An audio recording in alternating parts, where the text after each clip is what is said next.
பூஞ்சோலை மாணவர்கள் அனைவருக்கும் வணக்கம். இப்போ நடந்து முடிஞ்ச குரூப் 4ல் வந்துட்டு இந்த கிளேசியர்னு ஒரு வார்த்தை கேட்டிருந்தாங்க பார்த்தீங்களாப்பா.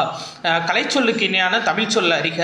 கிளேசியர் அப்படின்னா பனி ஆறு. இது எதில் இருக்குது அப்படின்னா நம்ம 9th ஜாகிரஃபி புக் இருக்குது பார்த்தீங்களா, அதில் இருக்குப்பா. பனியாறு அப்படின்னா கிளேசியர் அப்படின்றது இருக்குது. அதாவது 9th ஜாகிரஃபி புக்கில் 2வது லெசன் நிலக்கோளம் மற்றும் புவிப்புற செயல்பாடுகள் அதிலிருந்து எடுத்திருக்காங்க. அது போக இதில் நிறைய டெக்னிக்கல் வேர்ட்ஸ் இருக்குப்பா. ஸோ அதையெல்லாம் படித்து வச்சுக்கோங்க. இங்கே பாருங்களேன், இப்போது ஃபெஜார்ட் அப்படின்னா பனியாறு குடா, இதெல்லாம் வந்து வித்தியாசமான வார்த்தைகள். இதிலேருந்து அவங்க கேட்குறாங்க. அதே மாதிரி நான் இன்னொரு ஷார்ட்ஸ் போட்டிருந்தேன்.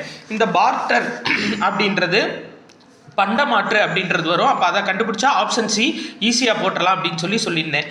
இது வந்து நம்ம ஓயாதலைகள் டெஸ்ட் பேட்சில் கொடுத்துருந்தோம்னு சொல்லியிருந்தேன். இது எதுலேருந்து எடுத்தோம் அப்படின்னா 11th எக்கனாமிக்ஸ் புக்குப்பா. சரியா, 11th எக்கனாமிக்ஸ் புக்கில் இந்த கொடுத்துருக்கோம் பார்த்தீங்களா, அது ஃபுல்லாக நம்ம கொஸ்டின் எடுத்த இது. சரியா, புக் பேக்கில் சொற்களஞ்சியம் இருக்கும், அதுலேருந்து கேட்டிருக்காங்க. பார்ட்டர் அப்படின்றது பண்டமாற்று, இதுலேருந்து 11th எக்கனாமிக்ஸ் புக்லேருந்து கேட்டிருக்காங்க.